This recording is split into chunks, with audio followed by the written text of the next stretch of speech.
Welcome everyone to the Pit Walk podcast. I'm your host Dwayne. This is episode number 1 going over the Austrian race week.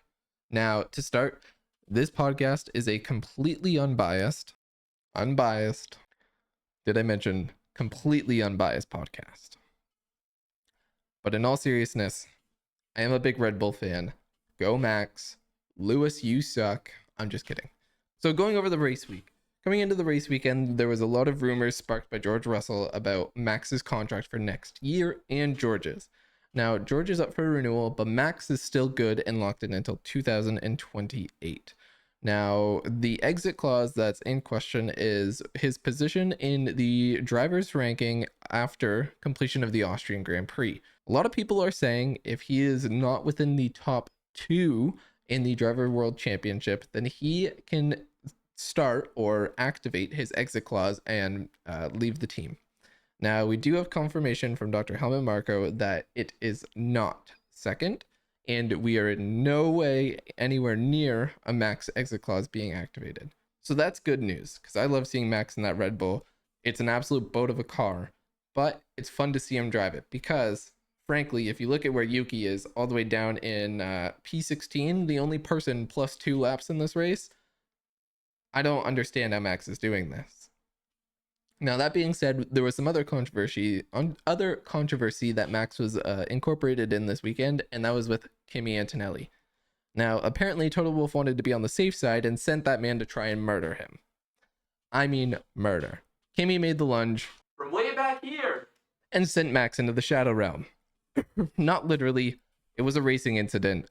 I'm not that delusional, but seems kind of like a weird timing. Now, with all of that being said, we're just going to go over all of the drivers and how they did. Now, it was another sad weekend for Williams, as Sainz did not even get to start the race due to some brake issues, and Albon, who was all the way up in 7th, needed to DNF as well. The next person on the list is Yuki. Now, I don't know if if that Red Bull is just a Ford Fiesta out on the track, or if it's Fiat 500, but that thing apparently cannot drive. I don't know if it's the curse. I don't know if Max is really good, but that second Red Bull is not getting anywhere near the points anymore, and it's all on Max. They might as well just have one car and pump all the budget into that. Next on the list is Franco Colapinto. Now, that was a really bad race for Colapinto in my opinion, but he also got really unlucky. He had the spin with Yuki, he couldn't keep it on track, and he was just all over the place. Next on the list is our good friend, Lance Stroll. Now, as a Canadian, we don't take ownership of him. He's from Quebec. That's not us. He's not one of us. So, I'm all aboard getting Stroll off the grid. And honestly, I just don't even understand why he's still out there. That man wanted to play tennis last year. He should have gone. After Stroll, we had Gasly, still lapped, but he had a better race. He was up in the top 4. No, he was not in the top 4. He was up in the mix of the top 6 for a little bit there. And it seemed like just some bad pit stops, bad strategy got him caught out, and he finished down in 13th. Now, another person who probably had their worst race of the year was Isaac Hadjar. For some reason, I don't know why, but I just didn't really notice him out there. He didn't seem like he was giving it his all at all this race. He was kind of missed. 11th was Ollie Behrman. I believe Behrman had a pretty good race. I mean, again, another driver that made some good overtakes, but just couldn't really get up into the point spots and was just missed. After that was the other Haas in 10th, Ocon. Now, Ocon had a good race again.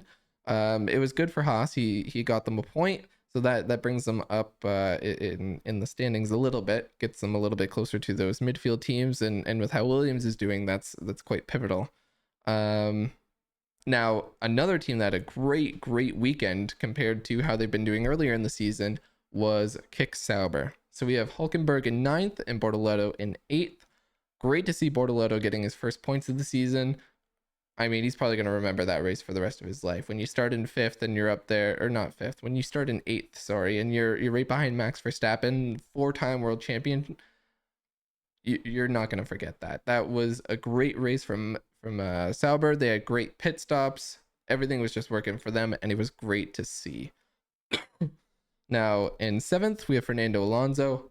I thought Alonso had a pretty good race. I really, really wish that he was going to keep Liam Lawson out of the mix.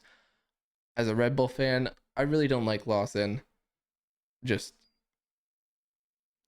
I don't agree with his antics. And then we have George Russell in 5th.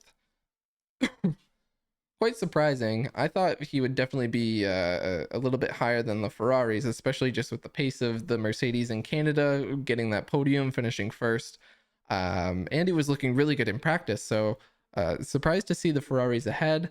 And then, of course, that leads into the Ferraris 4th and 3rd for Hamilton and Leclerc. I think it would have been really good to see Hamilton finally on the step for a race outside of a sprint race.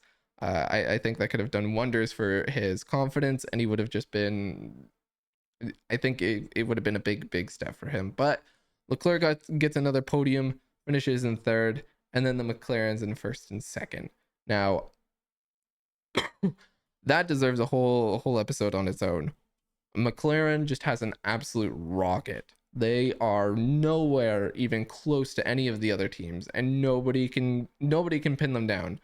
I mean, it's a miracle that they're not pulling off a Red Bull 2023. That car is glued to the track. It's high speed in corners. It's braking. It's just unbelievable. I really wish that was the Red Bull car. I mean, 2023 was a great year, and McLaren, I mean, they've got it figured out. Nobody's even coming close.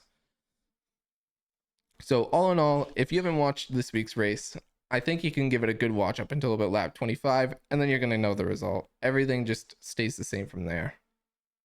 So yeah, I mean, all in all, I think it was a great race weekend, and hopefully Max can come back strong next week.